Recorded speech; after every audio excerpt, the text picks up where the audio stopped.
The day God tested Abraham's faith by placing his only son on the altar, the knife was already raised. If it were you and the one you love most was being asked back, would you dare place them in his hands? Or would you walk away? Don't scroll away.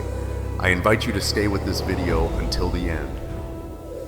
That morning, the Negev desert was still wrapped in a pale mist. Cold wind swept across cracked rocks and dunes, carrying a dry, burning breath. In an old tent on the edge of the wilderness, Abraham opened his eyes after a nearly sleepless night. The words God had spoken the night before were still crashing in his heart like thunder. Take your son, your only son, Isaac, whom you love, and go to the land of Moriah. There you will offer him as a burnt offering on one of the mountains I will show you. Isaac, the late-born gift God had given when Abraham and Sarah were already far past the age of having children. This child had once been laughter erupting in a tent full of despair. He was the living proof of a promise. Your descendants will be as countless as the stars in the sky and the sand on the seashore. And now that same God was asking Abraham to offer Isaac as a sacrifice. Every time Abraham pictured his son's bright, smiling eyes, his heart twisted in pain. Yet deep down, a quiet faith still burned. God never makes mistakes. Before dawn broke, Abraham rose in silence. He didn't dare wake Sarah. How could he possibly explain to a mother that today he would take their only son to offer him up? He quietly saddled the donkey, prepared provisions, took the knife and the fire. Then he called 2 trusted servants. Finally, he went to wake Isaac.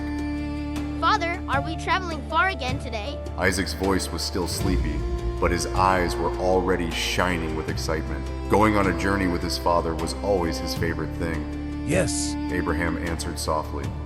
you and I are going up a mountain to offer a sacrifice to the Lord. He forced a smile to hide the trembling in his heart. Abraham split the wood himself. Every swing of the axe into the log felt like a blow to his own chest. Splinters flew like fragments of promises and hopes being pushed to their absolute limit. When everything was ready, the 4 of them and the donkey left Beersheba and entered the barren land on the way to Moriah. 3 days passed, heavy and suffocating. Under the scorching desert sun, Isaac sometimes ran ahead, sometimes circled back to grab his father's hand, innocently asking questions about God. At night, while everyone slept, Abraham sat awake under the starry sky, remembering the promise spoken years before. He couldn't understand why God was asking for Isaac, but he clung to one thing. Even when he didn't understand, God was still the faithful God he had always known. On the 3rd day, just as the sun rose behind the hills, Abraham lifted his eyes and saw a particular mountain standing out among the rocky ridges in the distance. His heart clenched.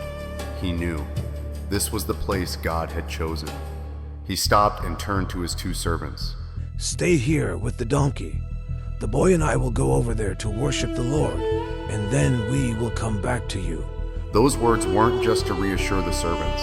They were a quiet declaration of faith. Somehow, in a way he didn't yet see, Abraham believed that both he and Isaac would come back down the mountain together. Abraham took the bundle of wood and placed it on Isaac's shoulders. The boy carried it with some effort, but still cheerfully. Abraham himself carried the fire and the knife. Side by side, father and son walked the rocky, steep path up the mountain. The wind grew stronger, driving sand against their cloaks with a harsh whisper. As they climbed, Isaac suddenly broke the heavy silence. Father, Yes, my son. I see the fire and the wood, but where is the lamb for the burnt offering? That simple question pierced Abraham's heart like a blade. He stopped and looked into his son's clear eyes, the same eyes that had once reflected the unspeakable joy of Abraham and Sarah. He swallowed hard and answered, each word pulled up from the depths of his soul. God himself will provide the lamb for the burnt offering, my son. Isaac nodded and didn't ask again. For him, his father's word was enough. It was the surest promise he knew. They walked on. With every step, a war raged inside Abraham between reason and faith, between the instinct to protect his child and the trust that God somehow knew what he was doing. At last, they reached the top. Up there was only rock, wind, and a terrifying silence. Abraham began to build an altar. He picked up stone after stone, stacking them carefully, then laid the wood in order. Every movement was slow, as if he were trying to stretch out time, to lengthen every last second he had beside his son. Isaac stood nearby, helping as he always did, utterly unaware that he himself was about to lie on that very wood. When the altar was finished, Abraham turned and looked at Isaac. In that moment, memories flooded his mind. The day he first held Isaac in his arms. The day the boy took his first steps. The sound of his laughter echoes through the tent every evening. Isaac was not just a son. He was the future. He was the promise. He was all of Abraham's hope wrapped in flesh and blood. And now God was asking for all of it back.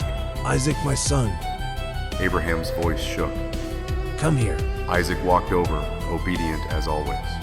Perhaps he had already sensed some vague fear when he saw the strange look in his father's eyes. Abraham picked up a rope. His hands trembled so much that the cord itself seemed to quiver. Did he explain? Did he stay silent? Scripture doesn't tell us, but we know this. It was a moment that split a father's heart in two. Then something almost unimaginable happened. Isaac allowed himself to be bound. He didn't fight, he didn't scream. Maybe he understood, maybe he didn't. Either way, he chose to trust. Abraham lifted his son and laid him on the wood. Isaac's feet touched the cold logs.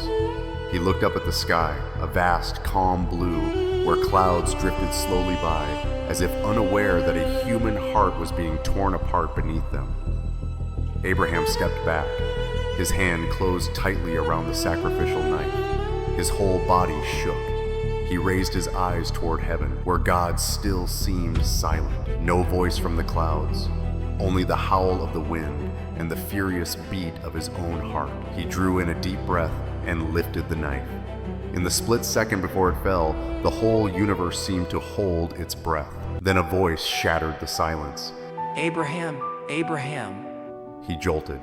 The knife froze mid-air. Here I am. He gasped. The angel of the Lord called from heaven, Do not lay a hand on the boy. Do not do anything to him. Now I know that you truly fear God because you have not withheld from me your son, your only son. The knife slipped from Abraham's hand and drove into the ground. He rushed to unbind Isaac. Father and son clung to each other, tears streaming down their faces, tears of terror, relief, and above all, gratitude. Still shaking, Abraham lifted his eyes and saw a ram caught by its horns in a thicket behind them. He understood at once. God had provided the substitute. Abraham took the ram, placed it on the altar in Isaac's place, and offered it as a burnt offering. Smoke rose into the air, carried away by the wind on Mount Moriah like a silent prayer of thanksgiving. That day, Abraham named the place, "The Lord Will Provide."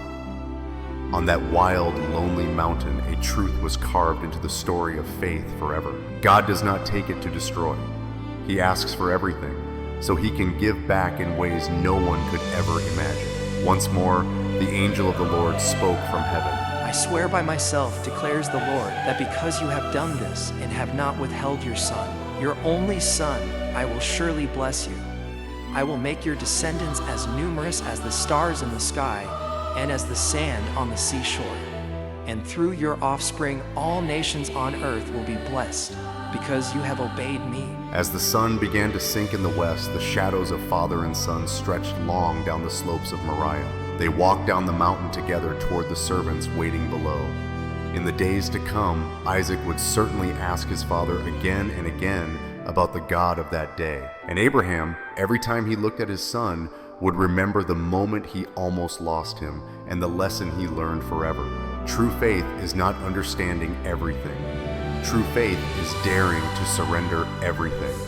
If this story of Abraham and Isaac has touched your heart, please hit like, subscribe to the channel, and leave a comment or a short prayer, so this faith can spread to many more people. In the next episode, we'll follow the miraculous journey of how Isaac meets Rebekah, a love story God quietly arranged long before they ever laid eyes on each other.